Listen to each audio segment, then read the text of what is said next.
just after 7 o'clock on a cold February evening, and I'm standing outside the Senator Theatre in Baltimore for the world premiere of John Waters' latest film, Hairspray. As you can see, there's all of the razzmatazz and hoopla usually reserved only for Hollywood. Everyone who is anyone in Baltimore is here tonight, including the stars of the film, the mayor, and even a bevy of local beauties from the 60s whom the film pays affectionate tribute to. It seems that John Waters, the bad boy of Baltimore, has finally made good. Well, goodish.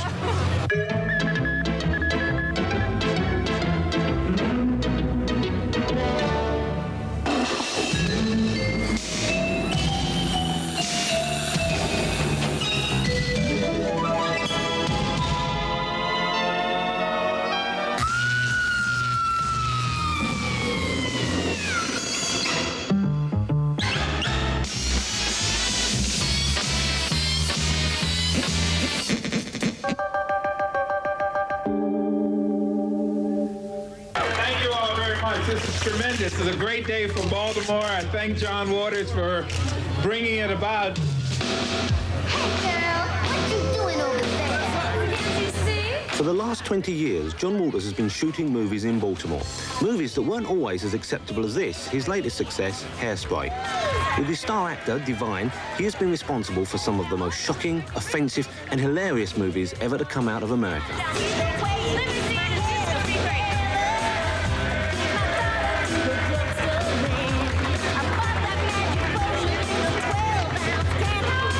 John is now Baltimore's official golden boy, but it wasn't always that way. Over the years, people have had many different ways of describing him. The anal anarchist, the Ayatollah of crud was a new one. I've been called all of them. You know, it's nice to have titles. Any personal favourite? Oh, yeah, William Burroughs called me the Pope of Trash, and to me, if I'm the Pope, then he's the god of trash.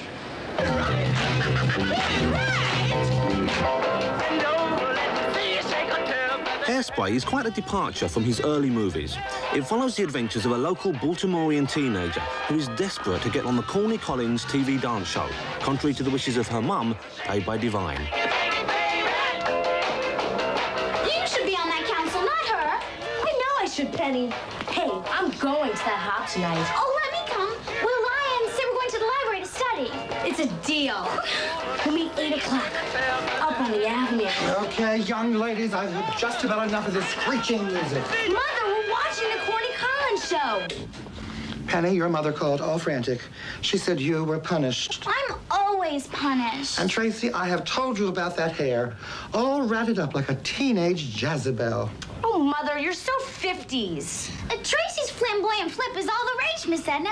Jackie Kennedy, our first lady, even rats her hair. But Tracy ain't no first lady. Are you, Tracy?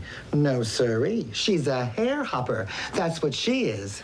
Now, I've got nothing but hampers of ironing to do, and my diet pill is wearing off. Tracy, I want you to go to your room and study. And Penny, don't you be listening to every bit of nonsense that my daughter tells you.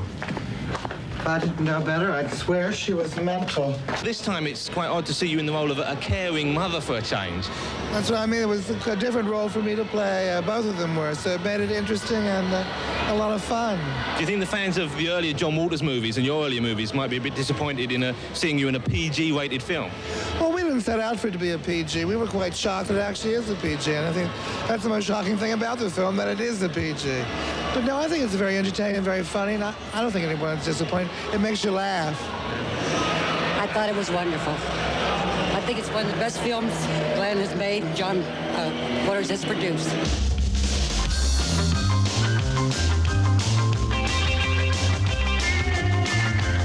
Tragically, Divine died 2 weeks after the premiere. If Hairspray is the only John Waters film you've ever seen, you might be surprised to see what he and Divine were up to more than 20 years ago when they first started making films together.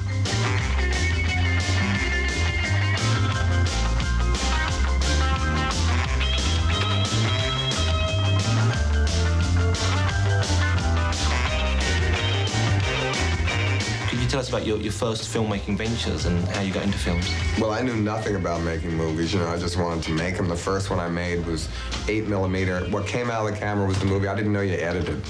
I didn't know what edited meant. And I showed it in some beatnik coffee house. It's a terrible movie called Hag in a Black Leather Jacket. Which we're not going to see, are we? No. It's really hard to show because I need an 8mm projector. I mean, it wasn't even Super 8. They didn't have Super 8 then either. It's black and white. There's no print. It's the original. The splice is right in it. It was shown once, I think. So what were you trying to do? Who inspired it? Underground movies then, you know, and that was when Underground, this was about 64 I made it, and Underground films had just come out in New York, and I used to always go to New York and see them and read about them. Film Culture magazine was my Bible then. That was the magazine for underground films. And the Village Voice had Jonas Mekas' column, which covered that scene. And I saw the early Kenneth Anger movies, the early Warhol movies, and but mostly Mike and George Kuchar were the biggest influence on me. They made movies like Hold Me While I'm Naked, Pussy on a Hot Tin Roof, Sins of the Fleshopods. And so I just wanted to make my version of that, and I just made it with my friends. Are you divine? Yes, I am divine. And how long have you been divine? All of my life, day in and day out. It's doubtful that Waters' films would have been quite as outrageous without Divine, but it's certain that Divine wouldn't have been anywhere near as divine without John Waters. I wanted him to be like a Jane Mansfield, like a sort of 50s sex symbol, only a large one. So when did you recognize Divine's star potential? I recognized Divine's star potential when he was at high school, and he looked very normal. He was quiet, he was shy, and the police had to bring him home from school every day because the kids wanted to beat him up, and for nothing. He had a girlfriend. He dressed not flamboyantly, but every once in a while he'd relax, and that divinity would show through, and it made people nervous. And I was his first fan, maybe. With money borrowed from his father, Waters soon progressed from 8mm to 16, gathering a group of like-minded and equally outrageous friends who formed the repertory company he still draws on today.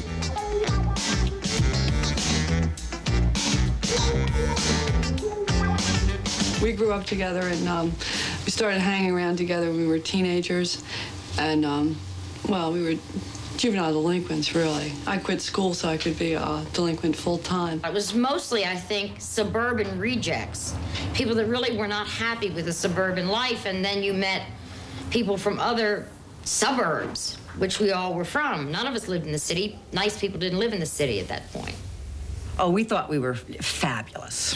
I thought I was the greatest superstar that ever walked the face of the earth. I think if I'd, with that attitude, set foot in New York, I would have been eaten alive by anybody who was really a superstar, any of the real Warhol people. But for Baltimore, we were pretty extreme.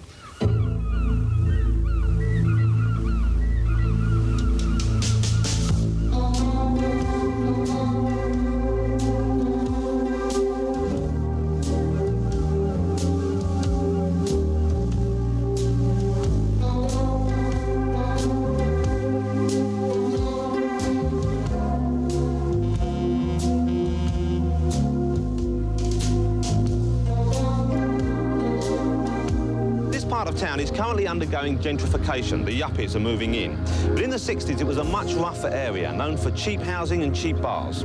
It was the seedier part of Baltimore, and Waters was attracted not only by the lowlife, but also by the fact that he could shoot his films here without being disturbed. Waters set up his own film company, the glamorous-sounding Dreamland Studios, which he ran from his bedroom. Its first full feature was Mondo Trasher.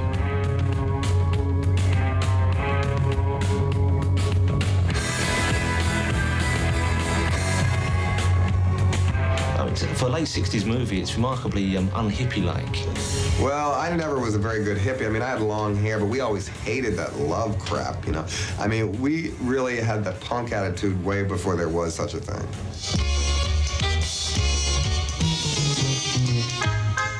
I embarrassed my entire family with Mondo Trasho. In Mondo Trasho, I danced topless. I was allowed one tap dancing lesson to do this routine. So I learned one step, which I did over and over and over again. So I was naked on this table wearing a tutu and a set of rosary beads around my neck with my hair in a sort of a modified afro. And then I was pulled down off the table and sexually molested with a paper bag over my head. It was a very glamorous part. In One of the Trash, there's some of the themes that you pick up in later films, like the beginning of your foot fetish. Well, I don't have a foot fetish in real life. I mean, I'm afraid people think that I sit around, you know, chowing down on a wingtip. I saw some shoes on the shelf in there. Well, I have a lot of shoes, but that's different from a shoe fetish. You know, I don't sit around getting a hard-on looking at people's shoes. That's a shoe fetish. I've had letters from people like that after seeing the movie.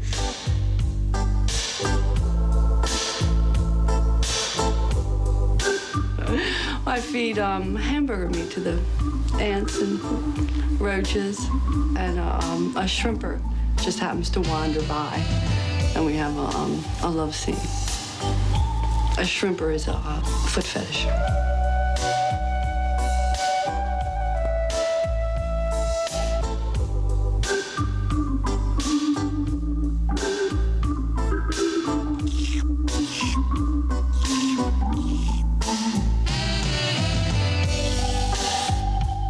I put that scene in because I had heard the word shrimping, which I think is a funny word. It's an American slang. Maybe it's English. I don't know. Well, I don't think we use that. It's sucking feet. It's shrimping. I remember my mother saw the film. She said, how could you think of that? There's no such thing as that. There's no such thing. So I put it in because it's a ridiculous sex act. And visually, the sex in all my films is as ridiculous as everything else. Multiple Maniacs has been described as John Waters' first sickie. The plot goes something like this. Lady Divine and her boyfriend, Mr. David, run a travelling freak show called the Cavalcade of Perversions. They lure young housewives, businessmen and suburban swingers into their tent to gawk at their favourite horrors. In this case, pornographers, junkies and homosexuals. They then rob and sometimes even murder them. Justice prevails, however, when Divine, after having been raped by a 15-foot lobster, is gunned down by the National Guard. And you thought they didn't make him like that anymore? Well, John always wrote, directed, produced, edited, did every single solitary thing there was to do. And then he met Vincent, and he could say to Vincent, I want it to look this way. He needed a giant lobster. And I was an artist, so he asked me to do it. And it's the first prop I ever did for any film.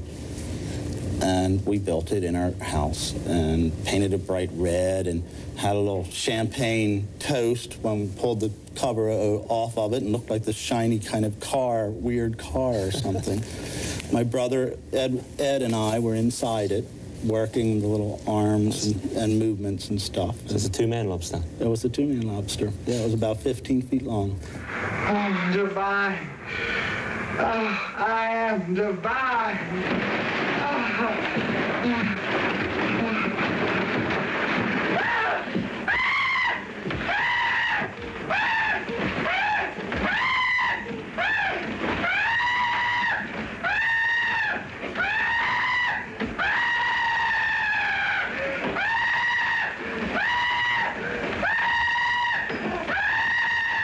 Way back, even in those films, you're shocking people. They're quite shocking movies. Why did you want to shock? I don't know that. You know, I learned the term shock value in grade school. They taught us that you could use it in writing to get people's attention. So I guess I just paid it. The one day I paid attention in school was the day they told us that. I don't know, because to be shocked makes me laugh still. So I was trying to shock people. See, I was always trying to find what the liberals held dear to their heart and make fun of it, which in Multiple Maniacs was the top of the Woodstock happened that year, but so did Manson. So I wanted to make a film that offended, the glorified violence, which was the one no-no with hippies. So, because that's what came to my movies, liberals. So that's the ones you had to get their goat. The Incredibly Strange Film Show will continue on TDC TV.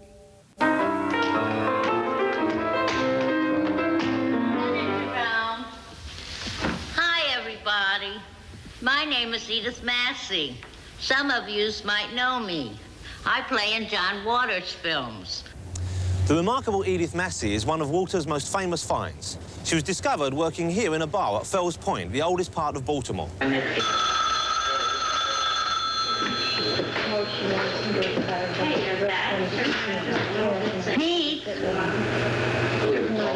Yes? Got this job at Pete's Hotel Bar. Then one night, this tall, skinny fellow with the pencil mustache came in, and he said, would you like to be in the movies? I thought he was kidding. Who, me? When I first saw her, I couldn't believe my eyes. I just thought she was, you know, so incredible looking and so much just personality. I mean, she had, in a year, she had the bar just fully crowded with all young people that were, I mean, she ran the bar. It was because she was there that it made it a popular bar. It certainly wasn't the atmosphere. What did you like about her? What attracted you? Well, her voice, that chatty Cathy doll gone berserk, and she was just such a wonderful, nice lady. And I always cast not for norm, you know, I didn't want somebody that looked normal. And she was unhinged in a great way, I thought, that she made me laugh all the time. So she made me laugh in real life, so in those days, anybody that could make me laugh in real life, I put them in the film hoping they could make an audience laugh.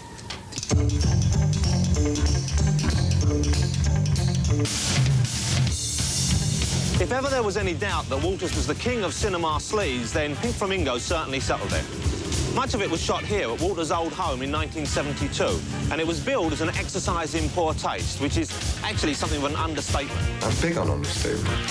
It follows the adventures of two groups of outcasts, both vying for the title of the filthiest people alive. Variety reviewed it as surely one of the most vile, stupid and repulsive films ever made. And it was glowing reviews like that that enabled Waters and the movie to reach a much bigger audience than ever before. This beautiful mobile home you see before you is the current hideout of the notorious Beauty Divine, the filthiest person alive.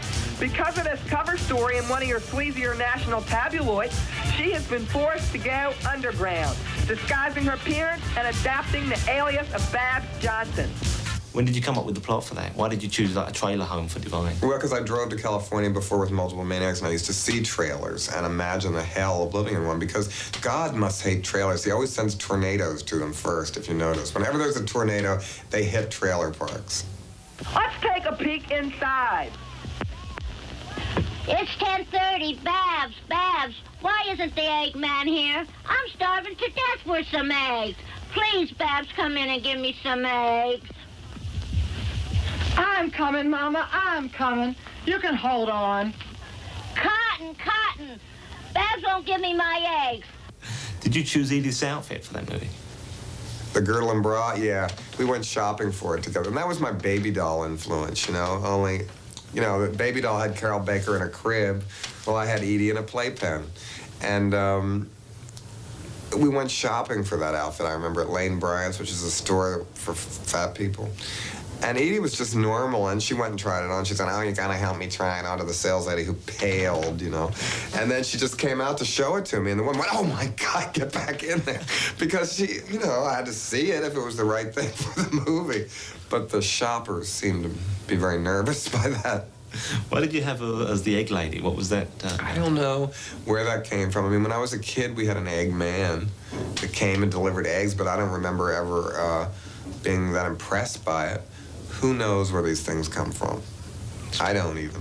Oh, the Eggman! Oh, Edie, help my little princess to die. Oh, Mr. Eggman! Oh! Mr. Eggman, we're having a party for Babs on Thursday, and we'd like you to come as Edie's date. Well, I would be honored to attend, and especially with such a beautiful date. And now, Edie, what will it be today? I have grade A extra large. I have grade A large. I have medium. I have small. I have brown. And I have white.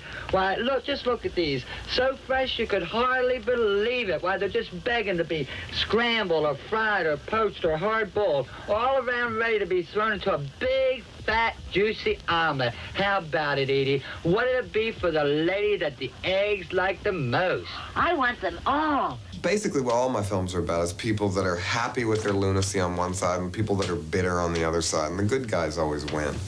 So it was about being challenged about who could be the filthiest person alive in the press.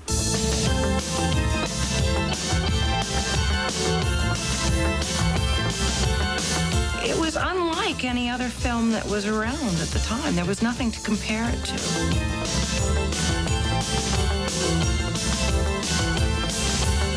Okay. We'll have to do it. Doesn't matter if it's shows you're doing here. Just soak that area while you're doing this dialogue. We were having fun. We were serious. We were trying to do a good job. You know, we weren't goofing off. We were very professional about it, but we were having a lot of fun.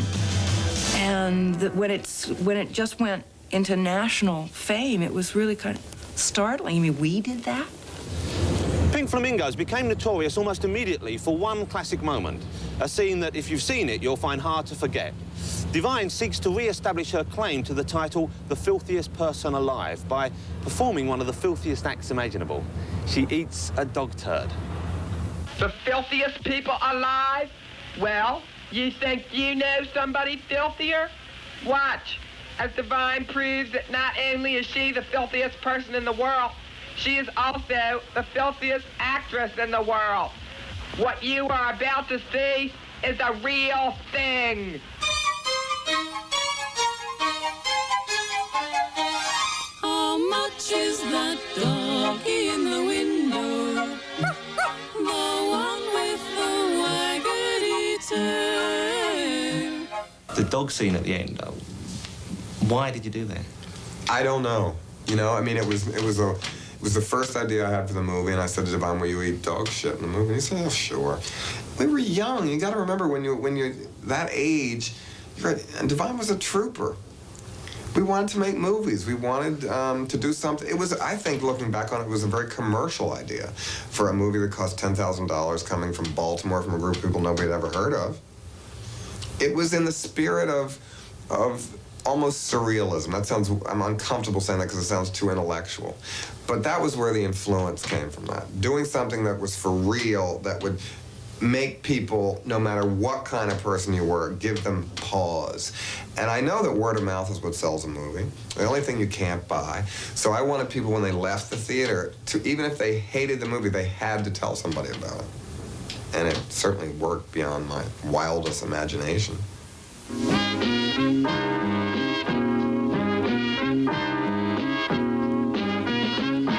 I got lots of problems. Female trouble. John Waters' obsessions form the basis for many of his films, and in the case of Female Trouble, it was crime. Divine plays Dawn Davenport, a publicity-seeking criminal, and the film traces her life from her teenage years as a suburban brat through her time as a mother and a criminal before she's captured, sent to jail, and finally executed in the electric chair. For the final scenes, Waters actually managed to get permission to shoot here in the city jail. The Lord is my shepherd, I shall not want. He makes me lie down in green pastures. He leads me beside still waters. He restores my soul. He leads me past the righteousness for his name's sake. Female Trouble, I look back on, is the favorite of my old films, and it's a lot of people's favorite. But when it came out, it was not nearly as successful as Pink Flamingos. I think it's better. But Crime is Beauty was not exactly a subject matter that warmed the hearts of moviegoers everywhere. And I'm so f***ing beautiful I can't stand it myself.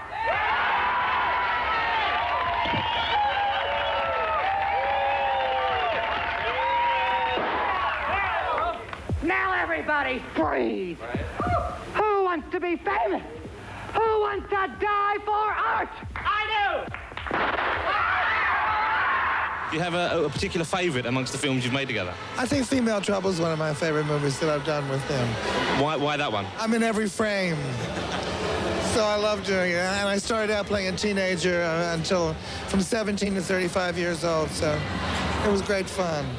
Silent night, holy night, all is calm.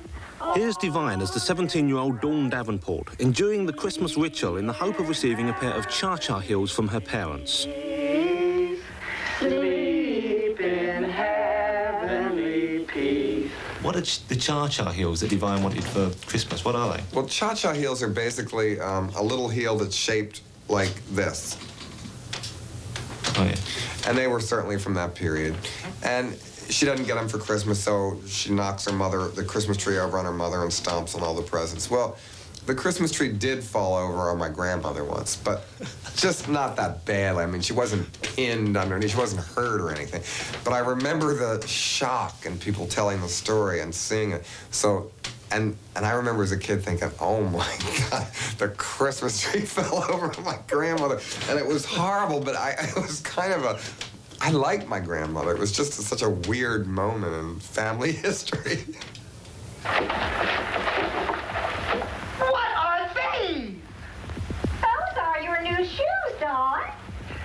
are the right kind. I told you cha-cha heels, black ones. Nice girls don't wear cha-cha heels. Give me those presents. I'll neither wear those ugly shoes. I told you the kind I wanted. You ruined my present.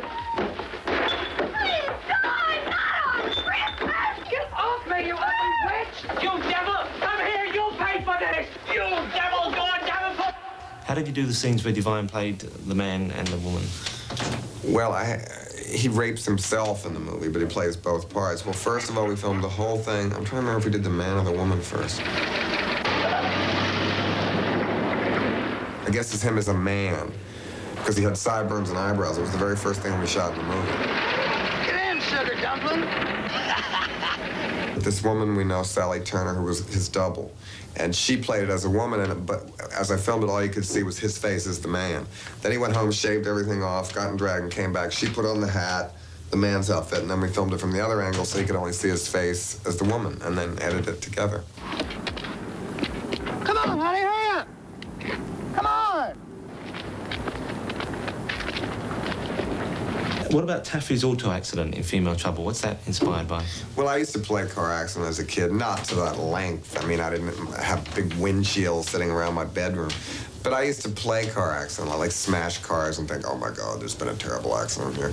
But, so it was an exaggeration of that. Everything from my childhood is exaggerated in all my films. I mean, little quirky things I did. I think every film director uses their memories, certainly. She had the front of a car with a steering wheel and a dummy doll that was about 4 feet tall. And she would set the dummy doll up, and we'd be pretending we were driving, and then suddenly we hit something, and oh my God!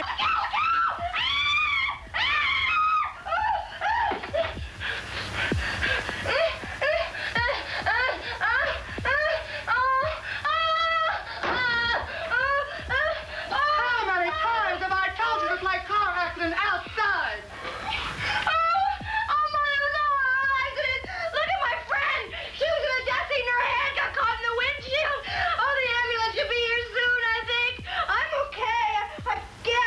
I think this is the only film where Edith Massey plays a villain. Yeah. Well, no, in Desperate Living, she's a villain, too.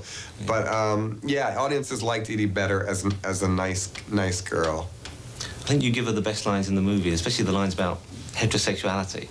Oh, well, that's a market research thing. You know, I could always tell who in the audience was gay and straight because all the gay people would applaud at that one line. I'd be so proud if you was a fag and had a nice beautician boyfriend. I'd never have to worry. There ain't nothing to worry about. I worry that you work in an office, have children, celebrate wedding anniversaries. The world of heterosexual is a sick and boring life. It's a brilliant outfit that Edith wears as well. Was she ever fazed by things you suggest, or? She hated that black leather outfit, but it was interesting. She bitched about it all the time, but later in life when she joined a punk band, that one was too small, and she had one made exactly like it for herself, so she must have gotten the appeal of it. So how old was she when she was in a punk band? Oh, she was in a punk band right up to when she died. It's incredible. In her 60s, she was in a punk band, yeah.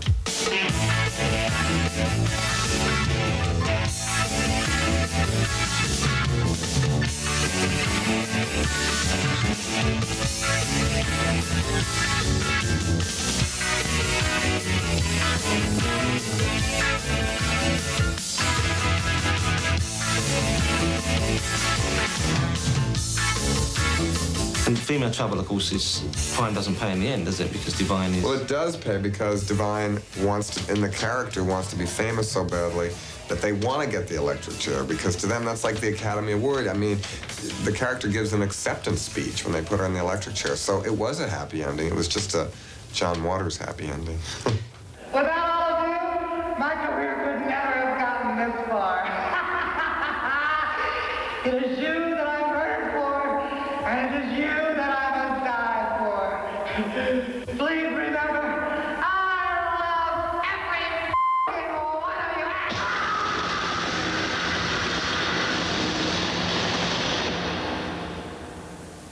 The Incredibly Strange Film Show will continue on TDC TV.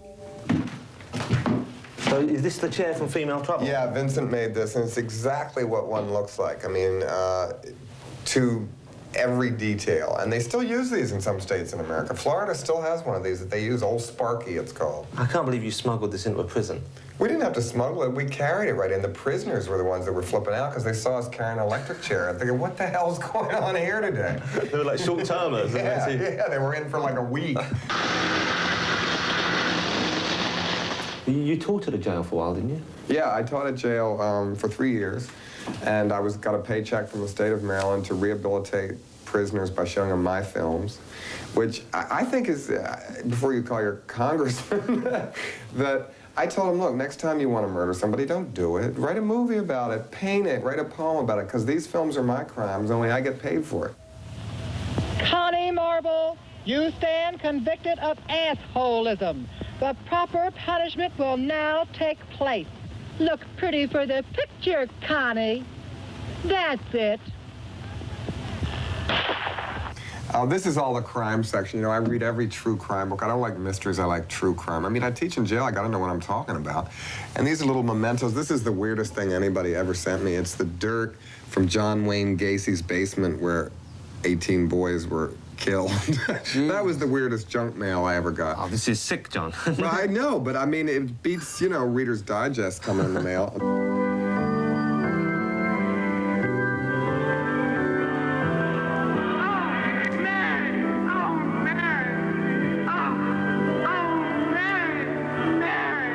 Religion books I have here, like The Bad Popes, Holy Anorexia, How the Pope Became Catholic. I like those kind of. My hobby, one of my hobbies, is extreme Catholic behavior before the Reformation. Well, you practice this, or you just read about it? No, I like to read about it. This is, of course, Margaret Hamilton, The Wicked Witch and the Wizard of Oz. There's, of course, Jane Mansfield, who, of course, had a huge influence on Divine and I. You kind of big base Divine's early look on, Jane. Well, an inflated Jane Mansfield, yeah. Yeah.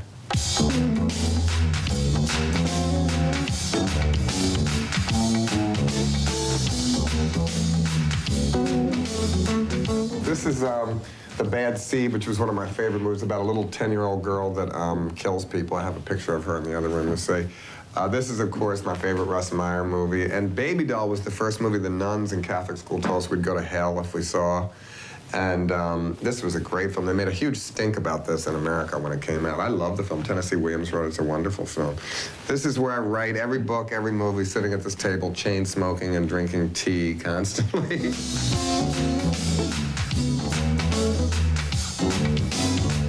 I'm close with my family, you know, I get along with them very well. What do they think of your films? They loved Hairspray and they like Polyester. They never saw Pink Flamingos, but why force them to go see that? I mean, my mother doesn't force me to go see The Sound of Music. They're proud, you know, and they've been very supportive all my life. They don't maybe get it, but so what? I don't get their taste sometimes either. Desperate Living was Walter's next film. It was the first time he'd worked without Divine, who was unavailable because he was appearing in a stage play. Oh, God, this is fun. Hi, stupid. Hi, ugly. Were you worried when you started Desperate Living that you didn't have David, you didn't have Divine, that it wouldn't be a kind of John Waters type movie? Oh, I knew with that script it would be a John Waters movie. It was weird not having Divine on the set then, certainly, because he always, which I will have to face on the next movie, because he always had something about him that made everybody in a good mood when he got on the set, from the crew to the caterers. Well, we didn't even have caterers then. They were lucky if they got a cigarette. But basically, he brought a good attitude with him when he came to a set. Oh, that support feels heavenly. So without Divine, former striptease artist and minor celebrity Liz Renee took the lead role. Oh, my what God. What else you got for me? What else? You did this.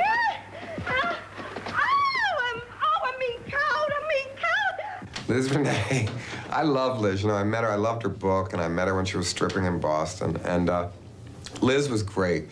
She never complained. She was just like it was her job, and she came and did it and left, and I never saw her again. Well, he told me that it was going to be wild, and it was. What do you remember about the filming? How did he work with you? Oh, he was marvelous to work with. I just loved working with John and his whole cast. The way he handled everything, it was just super. One of the things that I remember most about his film is that I felt like that I did my most perfect job. I felt like there wasn't anything I could criticize in my performance, which is usually not the case. But it really was his directing. He sort of directed without directing. He kind of didn't, you didn't feel you were being pushed or prodded. He kind of knew how to bring out the real you. There's some really crazy scenes in it. Oh, wild. Perhaps the wildest is the final scene, in which the citizens of Walter's fictitious town of Mortville roast and eat the evil Queen Carlotta, played by Edith Massey.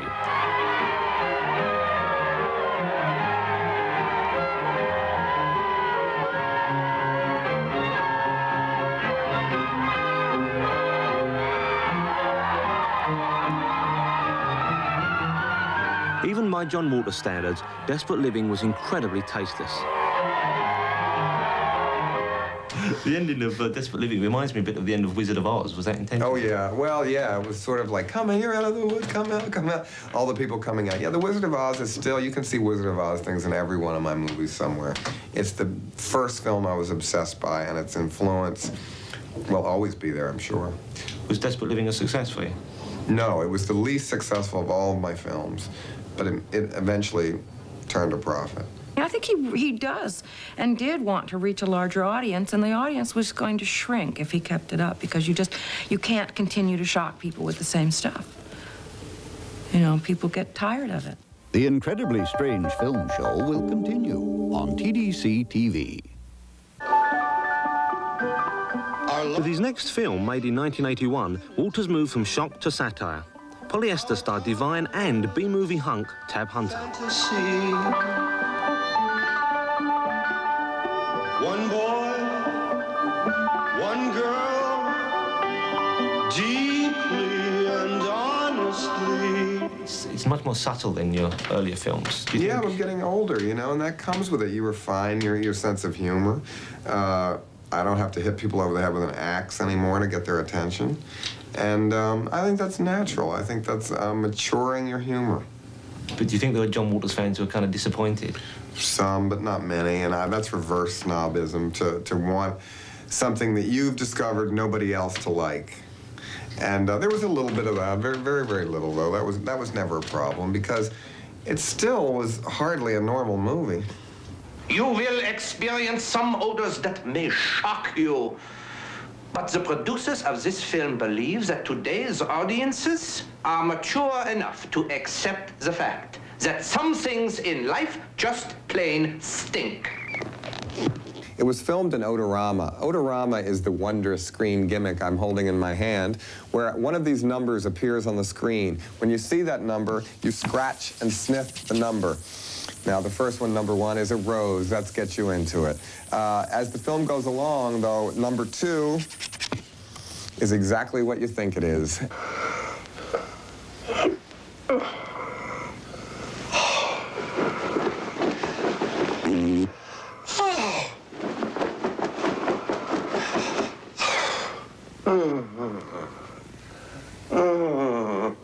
Now, how on earth did you get Tab Hunter? Easy. It was just I called him up, same way I've gotten every actor, and said, you want to be in this movie? And luckily, he hadn't seen Pink Flamingos. He saw it later, and I said, after we made Polyester, I said, no, Tab, tell me the truth. If you had seen this film, would you have ever made Polyester? And he didn't say yes. He hemmed a little on it. I mean, it's a beautiful day, and I find you quite attractive. But I don't even know your name. It's Todd, honey. Todd? Todd tomorrow. Hi, I'm Francine Fishbaugh. Francine Fishbaugh. It's a beautiful name. Fits you well. Yeah, I got something I want to show you. Yes? It's long. Oh. And it's sleek. Oh. And it's powerful. Oh, what is it, Todd? So why was there such a long wait between Polyester and Hairspray? Because I tried to make the sequel to Pink Flamingos, and nobody would give me the money. They said it was too crazy, it was too berserk, and I know I spent 2 years trying to do it. Well, it took a year to write it and do the whole, start bumming the money, and then nobody would give me the money. So it was like the first abortion I ever had, basically. And it's coming out as a book in America, though, in November. So all wasn't lost.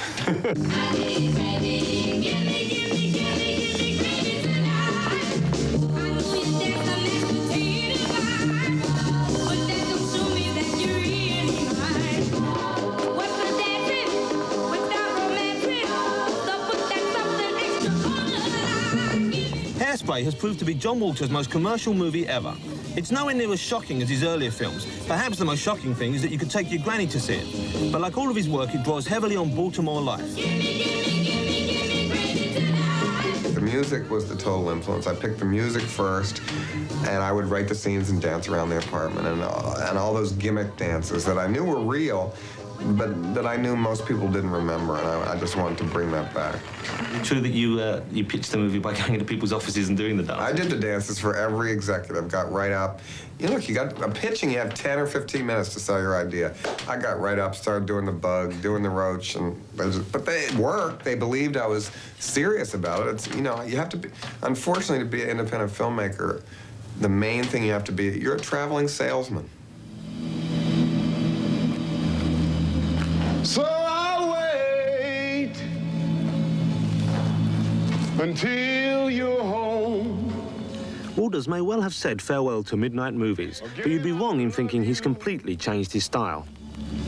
But I'm all alone. The ultimate challenge is to sneak in all my ideas into a mainstream product and infect more people with a sense of humor. Link, this is so romantic. I wish I was dark-skinned. Oh, Tracy, our souls are black, even though our skin is white. What is it you like about fat people? Well, I used to say they took up more room on the set, you know, and I could save money with sets. I like them because they're the most people they're the ultimate underdog in society. I think that they get the most prejudice, and all my films are about underdogs who win. And I like fat people that dress like they're not fat. Kind of showy. Yeah, because most fat people don't dress like they dress to hide their bodies. So I've always said that I take what people, all my films are about people take what's a disadvantage, they exaggerate that and turn it into a style and win. Eat up, girls, eat up. Big is beautiful. Tracy Turnblad. Welcome to the hefty hideaway house of fashion for the ample woman. Hi, I'm Mr. Pinky. Hi. Mr. Pinky, I'm Tracy's business manager, Edna Turnblad. Well, it's a pleasure to meet the both of you. Here we cater to the big bone gals like yourself who are stylish and at the same time frustrated by the lack of sizes in the department stores today. I saw you on TV. I want you to be my model. Would she be paid for this? One free outfit a month. You start tomorrow. I hope there's no diets in the works because I want to design your Miss Otto Show coronation gown myself. Could you throw in a pair of complimentary petty pants in the deal? You drive a hard bargain, Miss Edna, and rightfully so. Petty pants, panty girdle. You just let Tracy take her pick. How about a fabulous frock just for me? Tracy will have to work one extra day for free. It's a deal. Thank you, Mr. Pinky. I'm going to make you a star.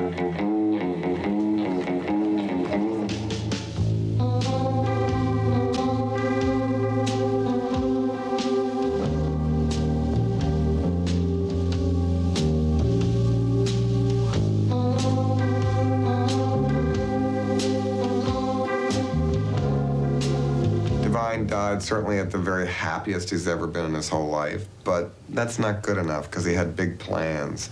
And you work for 20 years, you deserve more than a week to enjoy it.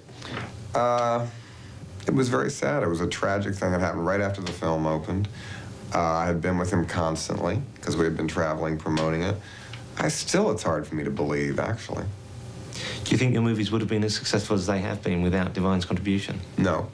I think Divine, I owe a huge portion of the success of my films to him.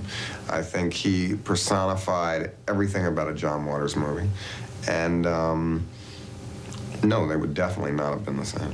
What do you think it was about him that was so popular? Well, he represented to any kind of rebel somebody that could win.